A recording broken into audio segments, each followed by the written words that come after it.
Hello class, once again, welcome to the series of webinars.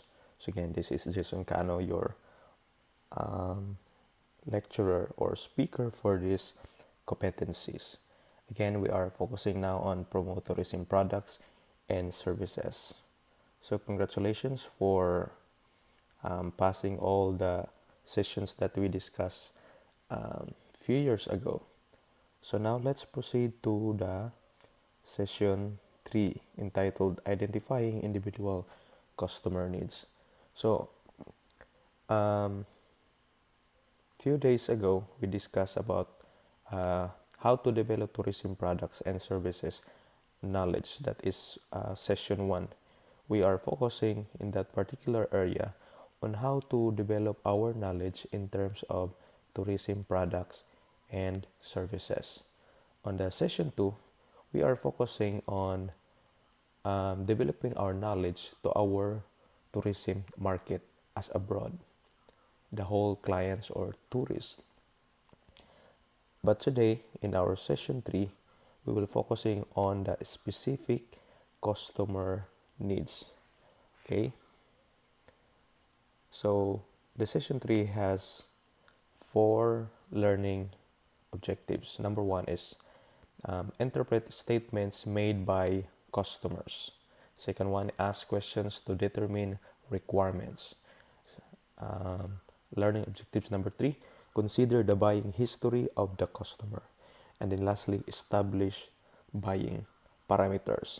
So let's start with interpreting statements made by customers.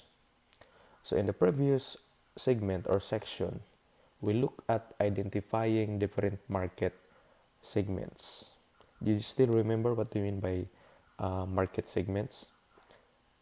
Um, Identifying target and niche market and identifying their collective needs, wants, and preferences. So in this section, we will start to explore the specific needs individual customers may have. In the previous session, we talked about how to develop our knowledge in our target market as abroad. But in this session, we will focus on individual customer needs. Okay, so this will involve using two very important skills. Remember, we will this segment we will focus on or exploring the very important skills, which is listening and questioning. So in section 3.1, we will focus on interpreting the information provided by customers. So this will focus on the art of listening. And in section 3.2, we will focus more on the art of questioning to clarify or seek further information.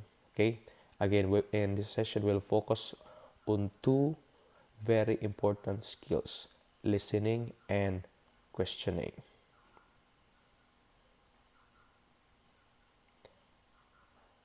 Okay, so there are methods to interpret statements. Again, statements of our specific customer.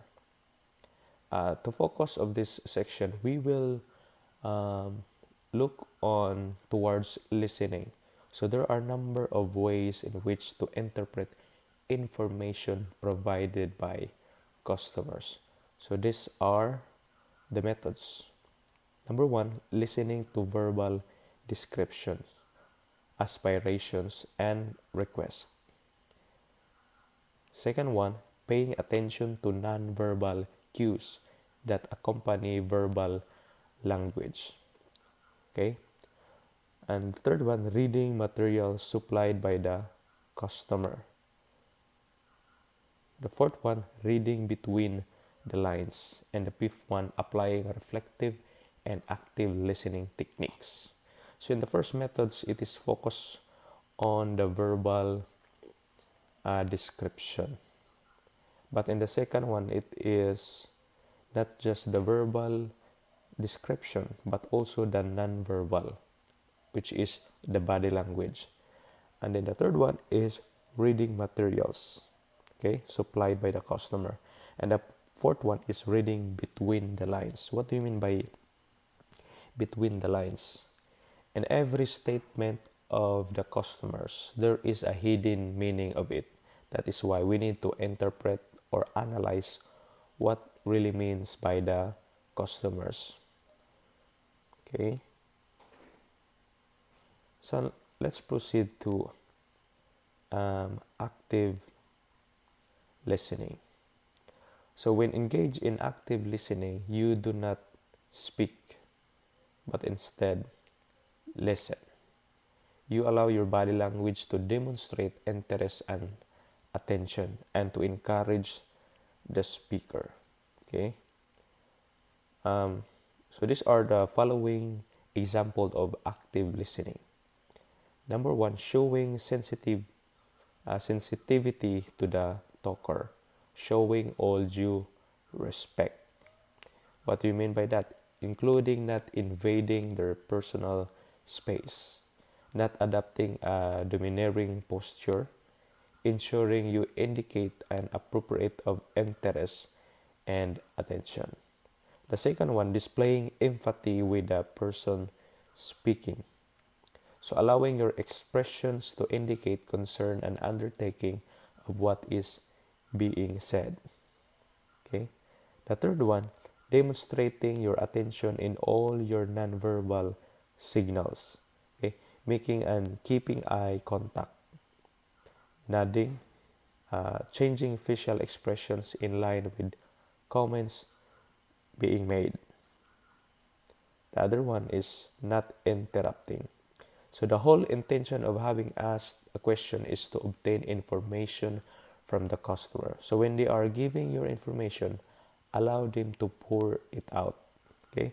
So once the customer is speaking, you need to listen and please do not interrupt with your customers, because if we will interrupt our customers, it will show us a unrespectful act. Next, encouraging the other person to continue by giving affirmative nonverbal feedback. Example for that is nods or murmurs, short words of encouragement, making sure you never display signs of boredom such as sagging shoulders, drumming fingers, sighing, or rolling the eyes. What do you mean by um, sagging shoulders or drumming fingers? When we have a body language like this, every time that we will listen to the customers, it shows that we are not interested of his or her statement. Okay, so that is why we need to show a positive non-verbal language to our customers. Next is concentrating on what is being said and not thinking of something else. So we need to focus our energy on what the customer is saying. So we need to make an effort to implant key points in our memory. Consciously work at determining what they really want and how we can feel that need. Okay. Lastly, not being judgmental. So the customer is the customer and you are you. So there is no requirement you accept customers' opinions or views on things. So do not change your focus from one salesperson to one of judge and jury. So if the customer likes or wants something that you don't, that's great. Who cares? Okay. So the customer is customer, you and you. So we should not be judgmental. Now let's proceed to reflective listening. So in this option, you still listen to the speaker, but you are encouraged them to keep talking. Okay, that is to provide you with the extra information about what they want by using words rather than doing so non-verbally. Okay, reflective listening is especially useful where emotions are seen to be clouding the issue, for example, in defensive or complaint situation. This form of listening, where you reflect back to the person what they have told you, also enables you to acknowledge the way the person is feeling. And the theory is you cannot really effectively address the underlying buying need of a customer until you acknowledge and deal with the emotional side of the customer. Okay?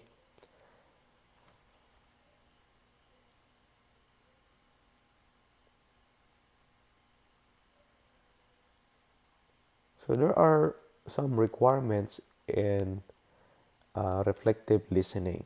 Okay? Number one,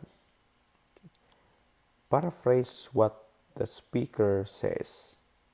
So that is to sum up what has been said and repeat it back to them to prove you have listening, paying attention, and you have not just heard, but you have actually understood. Okay, so for example, when the guest is or the customer is complaining, after he speak about his complaint, you need to paraphrase it, repeat it with your own words to make sure that you are really um, listening to what he has saying.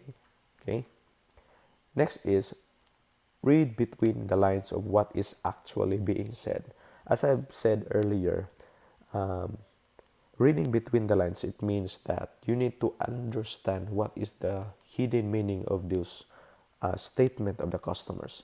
So communication comprises not only the spoken words but also the body language. So we need to analyze and really observe the body language of the customers. Next, utilize questioning to sum up or clarifying the situation. So both of you and the customer are on, and you know you are on also with the same track.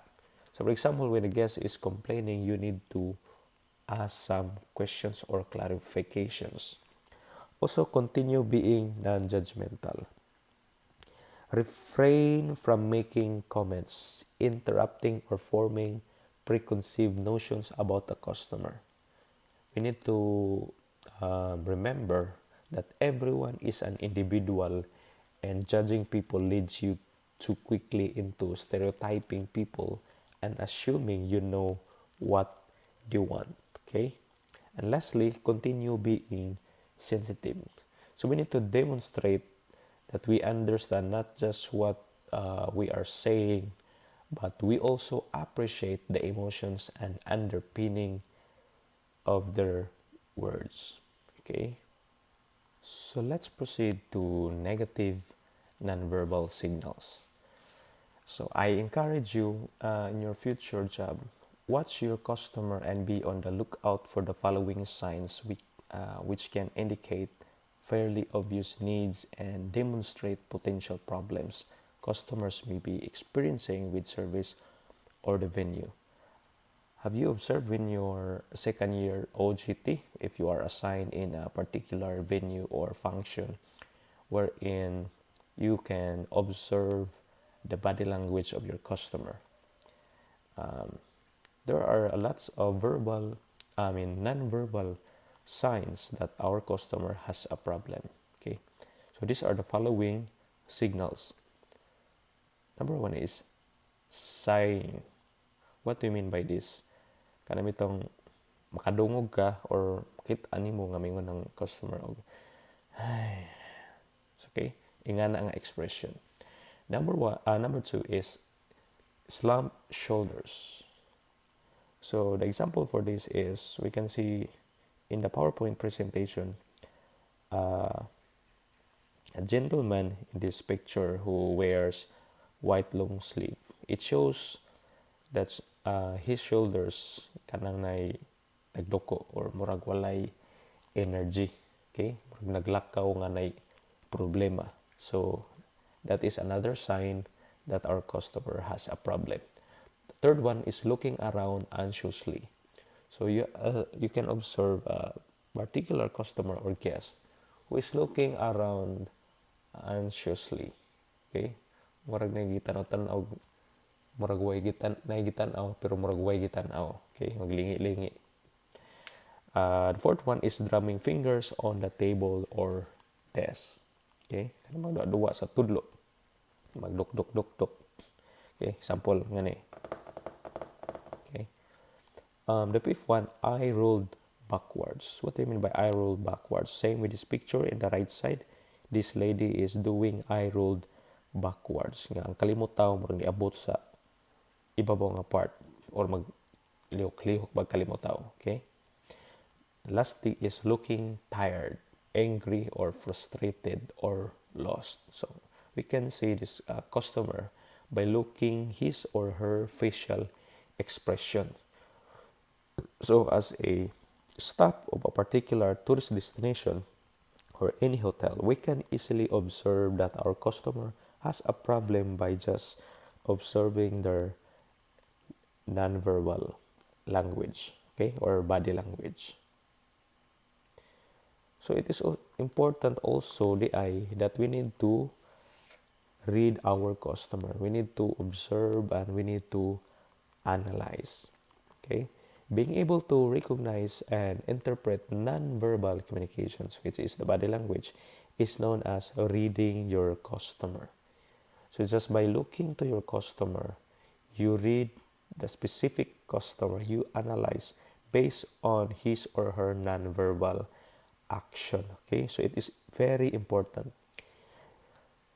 So if you read your customers well, you should realize there are certain actions you should take or certain services you should offer. So we need to become sensitive. If we notice that our customer has or showing a negative non-verbal language or signals, we need to make some actions. We need to offer help for them. Okay?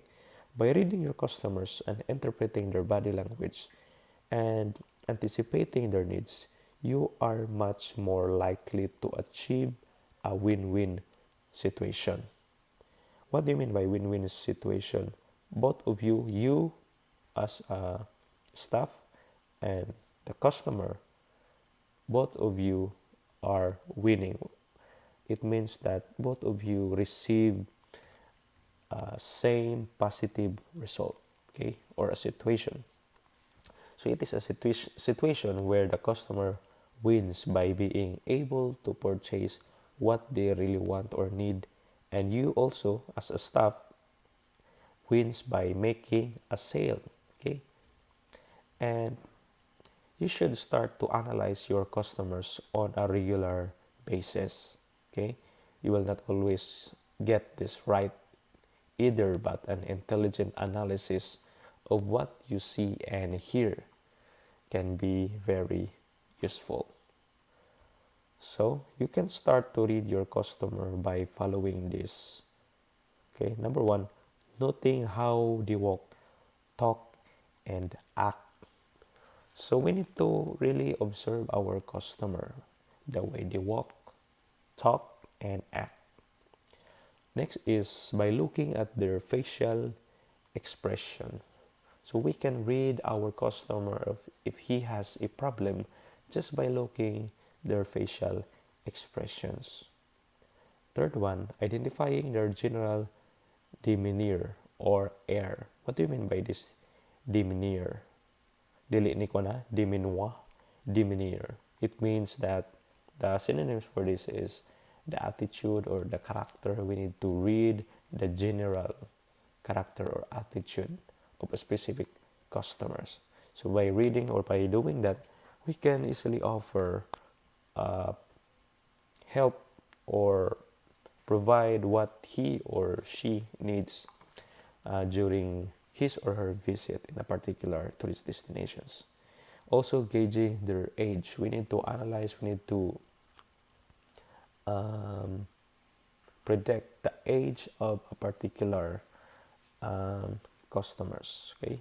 And lastly, assessing the group they are with. Okay. And not just a negative verbal language, there are also a positive non-verbal language or signals okay, as a sign that they are happy or positive. So there is a tendency to consider all body language is negative, but this is not the case, okay? Many, indeed most of your customers will display positive nonverbal cues indicating you are meeting or have already met their needs, okay? So as you ask sales related questions and actively listen to the answers with a view to determining exactly what the customer wants, you will notice positive nonverbal cues. So these are the following positive nonverbal signals or language. Number one, the smile. Okay, that is a positive proof that our customer is uh, okay or satisfied of our what we have doing. Next is nodding of the head. What do you mean by nodding of the head? Same with this picture. Kanang mujang, I think the Bisayan word of nodding is kanang mujango. Nga imong head uh, position sa upper and then sa lower. Okay? Kanang bitang murag managad ba? Oy, sir. Okay? Or may oo, kana. Okay? It means also that mingon sila nga, yes, okay. Okay, manay meaning. A more open stance indicating acceptance and agreement. The way the customer nga magtindog. Kabantay mo na ubang tinindugan nga murag nasuko na po ubang mga tinindugan nga positively. Okay. Fourth one, more relaxed posture. Same with the second one. And then the fifth one, they pick up an item or brochure under consideration. It means that they are interested. And lastly, they start to handle the item. Ila nagyong gunitan. Okay. Next, let's proceed to learning objective number 2. Ask questions to determine requirements. In the learning objectives 1, we focus more on how to observe, read our customers just by looking at them. But in learning objectives number 2, I will discuss to you what is the proper way to question our customer. So selling is fundamentally an exchange of information. When seeking to identify individual customer requirements, it is often necessary to ask questions. Okay? So, for example, as we observe our customers already handling the brochure or already handling the products, we need to approach that customer and ask necessary questions. We need to find out what other people really want and what they are feeling and thinking. So, encouraging customers to talk makes them feel important and they want someone who appears interested in them. You can also observe this by yourself when you are in a mall. Example, you are in ICM and you are in the um, shoe store, and then what is your feeling if you are just looking the shoes and then no one is assessing you, no one will answer your questions, so the tendency you will be discouraged to buy a particular product. So it is very important that in any tourist destinations, there are also tourism staff or any hotelier that will approach a customer, especially if they have holding the products, so you can give answers to his or her queries.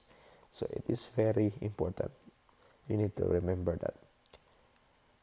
It involves the customer telling you what they want and you telling them what is available and what you can provide.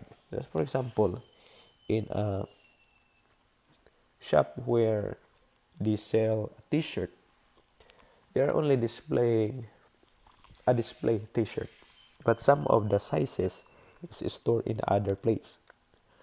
So the tendency the customer will ask, is there any available size of this t-shirt? So the customer service will provide the said size. So what will happen if there's no one who will assess the customer? The tendency he will not buy the products. So in the information you want can be gained by asking the right sort of questions.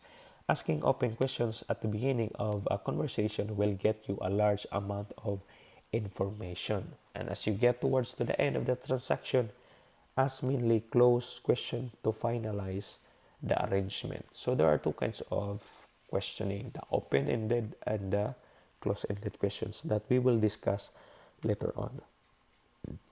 So there are elements of questioning. So the process of asking questions involves number one, applying open and closed questioning techniques. So we will discuss that later. Next one is refining options available through the use of questioning. Third one, using reflective questioning techniques. And also paraphrasing customer statements. Next is seeking additional information. And lastly, confirming previously received messages. So what are the purpose of questionings? These are the following purpose. Why do we need to ask questions? Why we need to ask the customer? Di day pwede og maghuwat rata or tubagon ra ilang pangutana. So need ba yun nga kita pud as a customer service crew will ask question. So these are the reasons. Number one, to find out information. Next, to clarify information given to us. Third one, to gain greater understanding, also to encourage discussion. Next is to signal genuine interest, and lastly, encourage problem solving. So these are the purpose why we need to ask questions to our customers. Okay, I hope that it was clear. It is simple and very clear. So let's discuss first the open questions or the open-ended questions usually begin with the words what, why, which, where, when, or how. So they can barely answered in just one or two words. In the initial stage of a travel consultations, you need to gather information about what the customer wants to do. The consultant will do more listening than talking. Okay, when we use the open questions, we do more on listening than talking. For example, where do you want to go? When do you wish to travel? How long will you be away? How many people will be traveling? What are your preferences in airlines, hotels, etc.? How much money do you want to spend?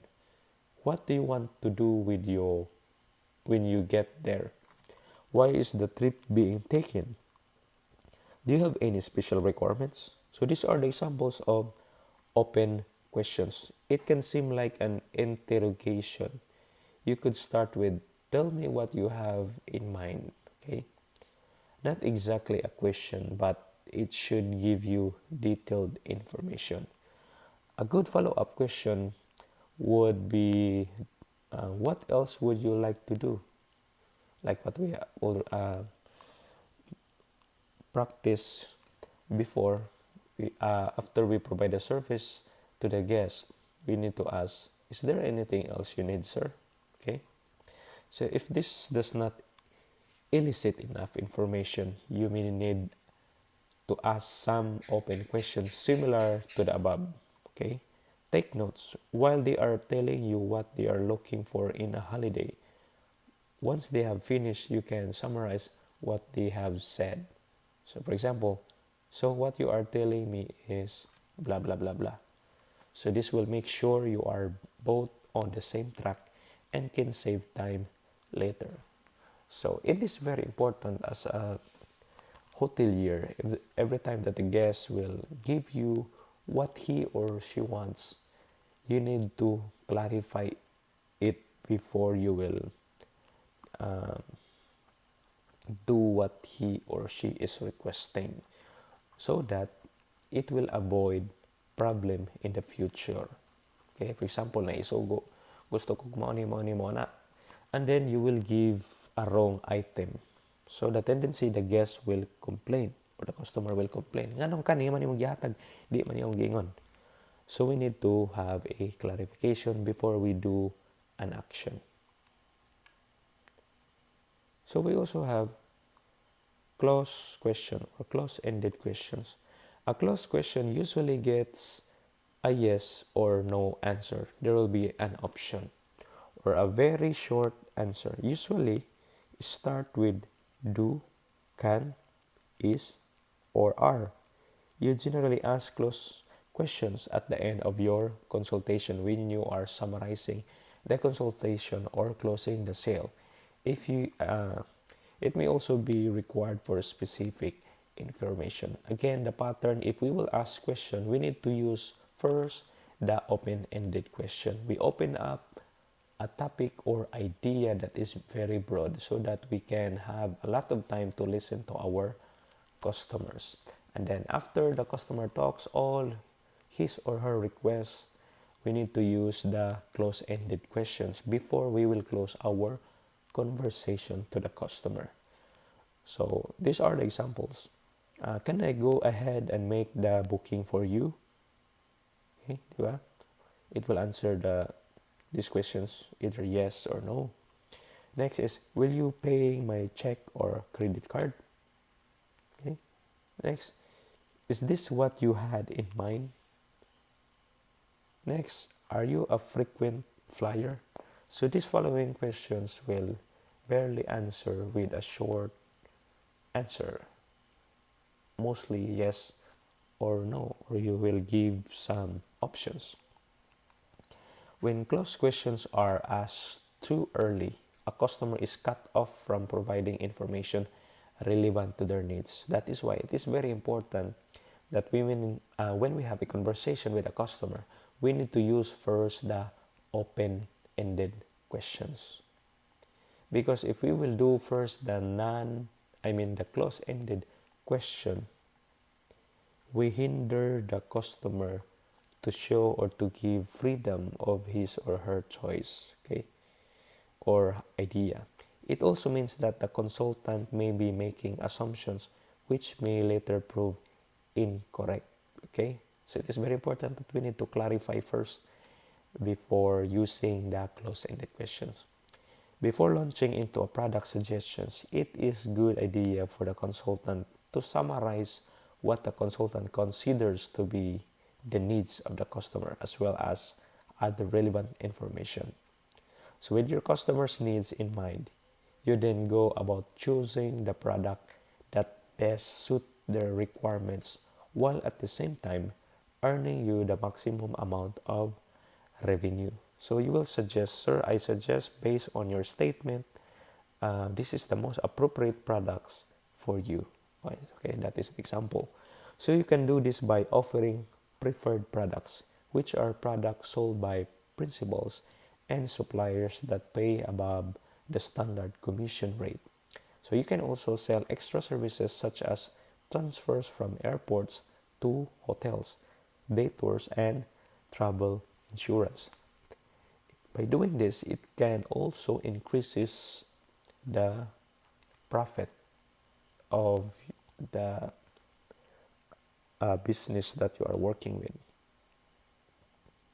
In order to sell effectively, you need to know your product. Okay, much of this product knowledge you will build up over time and with experience. That is why in the session 1, it is very important that our knowledge of the tourism products and services must enhance, must develop, so that when we come up in this particular area wherein we will suggest to the customer, we have a lot of ideas to share and we can give the appropriate product for the particular customer that fit to his needs or wants. Okay. Next, let's proceed to learning 3.3 and 3.4. We will shortcut this because it's too long. 3.3 talks about considering the buying history of the customer, and 3.4 about establishing buying parameters. So when identifying customer needs, it is important to remember that you will vary your approaches depending on whether the customer is in question is a regular or repeat customer or a new customer. So naturally, if the customer is a repeat or regular customer, a history of previous purchases will exist, meaning they have a previous records. Okay, this will normally provide some insight into purchases they may wish to make in the future. So if the customer is new, it is important that you need to understand any buying parameters in which they may have. So regardless of the type of customers, it is often important to identify their requirements in detail. So this is normally placed in some form of quotation template. So in section 5.2, the use of this template will be detailed, okay, that I will be discussed later on. So how to identify the need of regular and repeat customers. So where you have the regular or repeat customer, you will be expected to identify their needs. Number one is through using your memory. So you need to remember. Customers and management will expect you to remember your regular customers. You need also to remember their names and use them during interactions. Okay. Next one, you need also to remember their individual preferences. For certain services and products, service delivery standards, quality criteria, price, and other issues as relevant to the traditional purchase. Especially this second one, we need to remember the name of our customer. Okay. Second one also is by using the in-house database. As what we have discussed in the session 1, there is a database, just like a bank with a money, but a database is a place or a system, computer system that store all the information of the customers. One of that is the information of the customers. Okay, many venues will feature a customer database which may be part of the CRS for the property used to store information about regular customer. Again, what the meaning of CRS? Computer reservation system. Okay. Speaking to other staff who have dealt with them. Okay. And asking for information about the person and their advice on how to best sell to them to optimize meeting their needs and their personal satisfaction level. So these are the methods to review buying history. Number one is seeking information from the customer about their travel and tourism experiences. Number two, by reviewing clients' history files. Also, by reviewing customer complaints and compliments where applicable. And lastly, reviewing records and databases. Next, what are the information to review? In order to understand what regular customer wants in the future, it is also important to identify what they may have for purchase in the past. Example for this is name and contact details. Also, types of products and services booked. Also, preferred destinations. And then, stated preferences, including likes and dislikes of that person. So we need to know, remember, and store data so that we will have an idea if the particular customer will return. Also, the date of last purchase and type of purchase. And then the previous purchases, time of year purchases were made, amount spent, even the amount spent of the customer, we need to remember and determine, which can be a cumulative total used to indicate the value of the person to the business. Also, payment method, it is either cash, credit card, or debit card. And also advice from sales staff who have dealt with this customer about what worked when dealing with them. And lastly, any deals or special arrangement that appealed. Okay, Thank you so much. That's the end of our session 3. Okay, I hope that you've learned something, and please don't forget to take your attendance and answer the question carefully. Thank you for listening.